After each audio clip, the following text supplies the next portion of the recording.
It's the penultimate team preview for our 2021 team previews of the head of the Overwatch League, and this time it means it's the turn of the Vancouver Titans. That was a very messy intro. The second of our Canadian doubleheader. So, Vancouver Titans, there's a history to this team, not a massively nice one. I mean, Vancouver Titans were a massive team back when they first were created.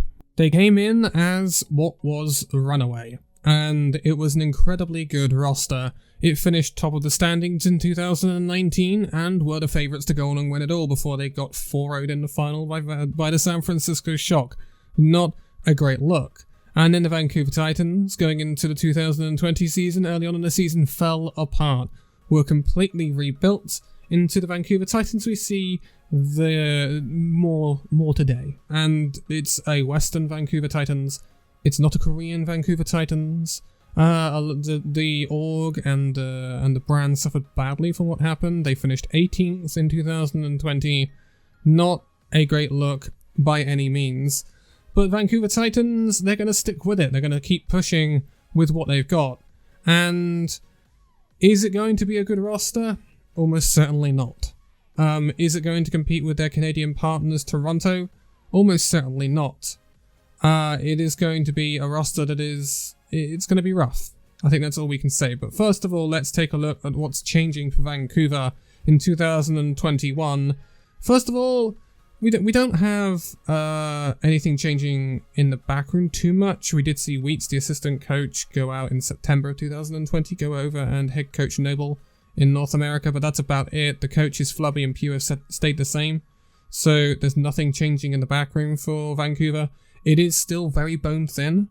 There is just a head coach and assistant coach. It is really bone thin, but yeah, it is what it is for Vancouver, and I guess that's where we're going with that. But 4 players will be leaving Vancouver for this 2021 season, and those include Kaka. Kaka was the support of Vancouver Titans. He's going out and will be retiring. I mean, it's Kaka wasn't great. I mean, I think we'll all be honest about that. He was the main support. He had quite a bit of contenders history, but he was promoted, as most of what Second Wind were when things blow up at Vancouver, and it just hasn't worked. So Kaka finds his way going out of Vancouver Titans. He's actually retired from Overwatch. Then we see Suna, the French DPS player. We've already talked about him at Paris because he's now there instead of at Vancouver. Suna got basically permabench last season for the Vancouver Titans, which is rough considering Vancouver Titans are one of the worst teams in the league. You being permabenched on one of the worst teams in the league is just a rough look all around, isn't it? But they had a really good talent. And in the DPS role, they thought so. Suna just didn't perform well enough, and therefore got benched. And now he's out of the team at Paris, and he's waving the French flag for the Parisian team. I think that'll be great for them. And Suna's looked better this year so far, apparently. But again, that's more scrimbucks than anything else, and we can't really go by that too much. Then we have KSA, the off tank. He's moving out as well. He played on high ping for a lot of last season, which affected him greatly. He's a good off tank. He moved over to Dubai Sandstorm. He's now at another Saudi Arabian team in EU EMA contenders. He was at another contenders team. I can't remember exactly which one. But yeah, KSA moves out, goes back to tier 2. And they were bringing in someone to replace him. But then lastly we have Shockwave. Shockwave was the big breakthrough for Vancouver Titans last year. Coming up to that roster out of the blue. He was signed and then popped off on Echo and Widow especially. He was insane, by far the best player on the roster, and he got noticed and moved over to the Philadelphia Fusion. Philadelphia Fusion have moved to the East region, and that has provided them with some issues with said players that are not in said region, and we will see how that works out for this season. Could be a rough one for Shockwave coming up, but hopefully he can somehow prove himself in some way. But let's move on to the current active roster for the Vancouver Titans, the new look Vancouver Titans. They are retaining some of them. So the people that came in early on in last season, 3 of them have been retained. This is Dalton. He is a hitscan DPS player. Dalton known very well last year. He was okay, but again, nothing to write home about, I wouldn't say. Then we have the Canadian Blood coming in. This is Shredlock on the main tank, probably the most high-profile Canadian main tank there is around right now, apart from XQC, who's basically retired. So, yeah, I mean, Shredlock would probably be the starting main tank for the Canadian national team at this point. Shredlock is okay, I guess. Like, he's, again, not going to compete with many main tanks in the league, if I'm honest. Like, if I'm to compare Shredlock to the main tanks in the league, he's one of the worst. I'm gonna be honest, dude. He's probably worse than Dan at Paris Eternal. He's worse than Haddy at London Spitfire. He's worse than... He could actually be the worst main tank in the league. Not gonna lie, he could actually be the worst main tank in the league. That's rough. He's got a lot to prove this season. He could prove me wrong, so you never know, but yeah, it's not looking great for Shredlock, let's be honest. Then we have the other Canadian Blood. This is Rolf. Rolf on that flex support role. Another one of those players promoted from Second Wind back when they were promoted to the Vancouver Titans. Again, not gonna set the world alight. Not gonna set the world alight. There's not really much to say about Rolf, to be quite honest. He's gonna be, again, one of the worst tier flex supports in the league. And that's kind of a running theme for the Vancouver Titans. When you look at their players, they're just not that good. Even bad, perhaps. But let's get into the more meaty things then, because this is the 4 new players coming to the Vancouver Titans to make up a 7-man roster. Yet it's bare bones. This is Vancouver Titans. They don't splash cash anymore. They do not invest. This is going to be the smallest squad, including backroom staff, that we probably will see this season apart from Paris. Simple as that. And funnily enough, Paris, on literally no money at all, pretty much, have been able to assemble a better squad than Vancouver. Which, to be honest, Vancouver is a bit of a joke. Anyway, moving on, they did, however, manage to sign probably the most high-profile player that they have got now. This is Linksa, coming in from the Houston Outlaws. So, Linksa, Houston Outlaws, they pulled the hammer down, and they basically got rid of all the dead wood, including Linksa, in this off-season, replaced him with Happy, which in my opinion is an upgrade. Linksa, he's good, consistent, like, he's been at the top level for a long time. He was part of the Houston Outlaws that, you know, was made back in 2017. He goes to Team Giganti back in the days. Linksa is a good player. However, I think Linksa is... I'm going to be harsh here, but I think Linksa is part of an old generation now. I don't think Linksa can no longer compete at the top level. And I think Linksa is also quite majorly inconsistent at times. Linksa can have godly moments, but Linksa can also have games where he's just non-existent. Completely non-existent, not in the game. And that can't happen. That just can't happen. You have to at least be somewhat consistent in the league, and then go to a higher level if you want to, a pop-off level. But you have to be at least be consistent, and I don't think Linksa maintains that. However, he will be a very vital asset for this Vancouver Titans squad. I don't doubt that whatsoever, because it's Linksa. He's still got a lot of skill to him. I just think it's going to be... I think it's going to be... Linksa is in the twilight of his Overwatch League career. Simple as that. And I think he'll go a very similar way too soon. In some respects, I don't think we're ever going to see Soon back. And especially if it goes roughly for Linksa this year, I don't think we'll ever see Linksa back. I think Vancouver Titans will be Linksa's last team. Simple as that. But hopefully he can have a nice twilight, shall we say, at the Titans. But then we move on to the off-tank replacement for KSA. This is going over to America because this is FRD. FRD... Oh dear. He was benched on Atlanta, wasn't he? For Hawk. That's rough. So Vancouver Titans are replacing KSA, who I think KSA is a good player. I don't mind KSA, I think he's a good off-tank. But they are replacing him for a person that was benched on Atlanta Reign last season. And if we remember correctly, Atlanta Reign finished an astonishingly high 12th. So you are signing an off-tank player that was benched on a team that finished 12th place in 2020. In a league where everyone has become much, much more competitive, you are basically probably getting worse, which is rough. FRD has a lot to prove at the Vancouver Titans this season, and I don't know whether he can do it. It'll be very, very interesting to see if he can. I don't dislike FRD, but I just don't know whether he's quite at that level to compete. He's certainly not going to be in the top half of the league in terms of off-tanks. Off-tank is incredibly, incredibly stacked in the Overwatch League, like without doubt.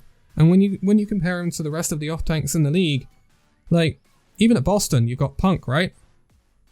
Punk or FRD? I might even take Punk over FRD. London have got Molfig. Paris have got Elivote, so he's better than Molfig. He's better than FRD. So FRD is going to be one of the worst off-tanks in the league, basically. That's what I'm trying to sum up here. Like, the best thing FRD can do is prove Atlanta wrong this year and just be better than Hawk. Simple as that. And to be honest, I mean, we've seen it before with Atlanta where they've benched a player and he's left, gone to a different team and been insane. Cough, cough, funny Astro. But I don't think that's going to be the same case here.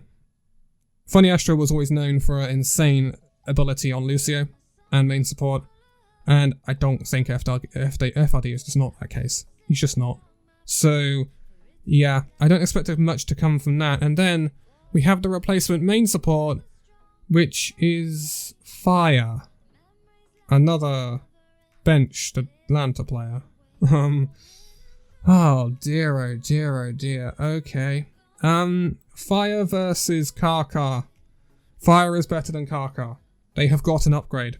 Congratulations, Vancouver Titans, you've got an upgrade. Is it much of an upgrade? Probably not. He couldn't knock Massa off of the main support of Atlanta Reign, so, you know, although there is the Atlanta Reign coaching to take into an account for that, so we must also give that credit, but Fire is still going to be one of the worst main supports in the league. I still think that, to be quite honest. I know that's a rough one, but he's just, there's nothing to this Vancouver. It's toothless. That's literally the best way to describe it. This Vancouver Titans squad is toothless. There's no bite to it. There's no fire to it, if you see what I mean. It's just, literally every single team in this league is going to be, oh, it's Vancouver, this is dub. Like, that's literally what every single team in the league is going to be thinking. Even, like, it's just crazy.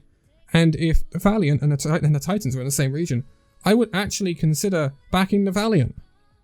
Like, it could be close, although the Titans should still beat the Valiant. Like, they just have a more organized roster, even though it's a bad roster. But yeah. So then we move on to the last one. They do need a flex DPS. That is going to be Teru. So Teru is the Shockwave of 2021 for Vancouver, I think. They're turning into a team that finds these little gems and just passes them on next season for a good fee. I think Teru is going to be looking to be that sort of person. He comes in from O2 Blast, the only Korean on this Vancouver Titans roster, the first Korean since the blow-up of Runaway. And he's 18. He's had a good run, actually, for O2 Blast, getting the dub in Season 1 of 2020 Contenders in Korea over Runaway. It's going to be interesting to see what happens. He could be a very big carry for this Vancouver Titans squad. Now, by far, despite Lynx's weaknesses, the DPS line of the Vancouver Titans is by far stronger than any other part of it. They're much better than the supports and much better than the tanks. But it is not going to be enough when you put them up against the DPS lines of the Houston Outlaws. Even just Houston, or London, or Paris, they all just seem better than Vancouver. Every single team you look at, apart from the Valiant, and they're not going to be playing the Valiant, let's be honest, every single team that you look at is just better in every single department. And so it just looks bad for Vancouver for 2021. There's no nice way of putting it. But let's move on to their first 6 fixtures then. So it's going to be tough no matter what. it's not going to be easy to sugarcoat this for the Vancouver Titans. So first of all, we have the battle for Canada. We have them going up against Toronto. That should be a win for Toronto. That should be a fairly easy win for Toronto. They shouldn't really be able to compete with the quality that Toronto Defiant roster has.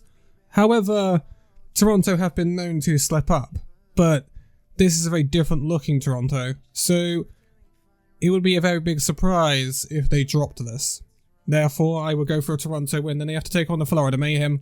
That should be even more one-sided than Toronto, to be quite honest. Florida Mayhem, they're one of my big dark horses for this 2021 season. I think they could be one of the best teams in the league, honestly, given the chance if OG works. But in any case, they will have way too much quality for the Vancouver Titans. Way too much. So that's going to again probably be a GG go next for Vancouver. Then they come up against a more interesting opponent. This is Paris Eternal. So this is an opponent they can take close. And maybe, just maybe, even win the match. It's not going to be easy. And that's the problem. There is not going to be a single easy match for the Vancouver Titans this season. They will be, most likely, the worst team in North America. And if they're not, something's gone majorly wrong at another team. So, none of these fixtures are going to be easy. And then coming out of Paris, which I would still expect Paris to win, to be quite honest. To be brutally honest, I think Paris will still win that. Then coming out of that, they have to go against the Washington Justice in the 4th match of the season. That's going to be... oh no, that's going to be rough. Justice should probably sweep the Vancouver Titans. There's no sugarcoating it. I keep saying it. And then we go into hero pools. That's not going to make a difference. That's not going to make a difference unless it's like a crazy hero pool, but I doubt whether it's going to be. So Gladiators for the 5th match of the season. No, that's not going to go well either. Glads, we don't know exactly quite how good the Glads will be, but they're going to be top half of the league. And anyone in the top half of the league is probably going to smack Vancouver around quite badly. So, yeah, that's rough. Then they come up in the 6th game of the season against Atlanta. That could provide fruitful results for Vancouver, depending on the hero pool that we get. But in most cases, Atlanta Reign are going to come out on top there. And it would be a very bad look from the Atlanta Reign if they did lose to Vancouver. In any hero pool, they should not be losing to Vancouver. They should have more quality than this squad. But things can happen. And so we can't leave it out of the realms of possibility. Vancouver won 6 matches last season. So it can happen. Even the mess they were in last season, it can happen. But no team, it's not like no team should go in expecting to lose, right? But no team should be predicted to lose to Vancouver. That's the thing. No team should be concrete predicted to lose to Vancouver, because they are probably the bottom boys of 2021 in the West, at least anyway. So it's really rough for the Vancouver Titans. There's no investment really. It's just kind of left there to sort of fester, and it is what it is. Vancouver Titans are going to be... yeah, that's what it is. But Vancouver is a rough one. It's a shame. How the mighty fall, I guess you could say. But I am going to leave it here for this one. All of the socials are linked in the video description for myself and Illusion Gaming as per usual. And next one will be Washington Justice. It will be the final preview of all the teams, number 20. And boy oh boy, it's been a journey. And then we were going into some really interesting stuff with power rankings, etc. But I will be leaving it here for this one. So thank you guys so much for watching this video. If you'd like to give a like, subscribe if you're new, and I'll see you in the next video. See you then.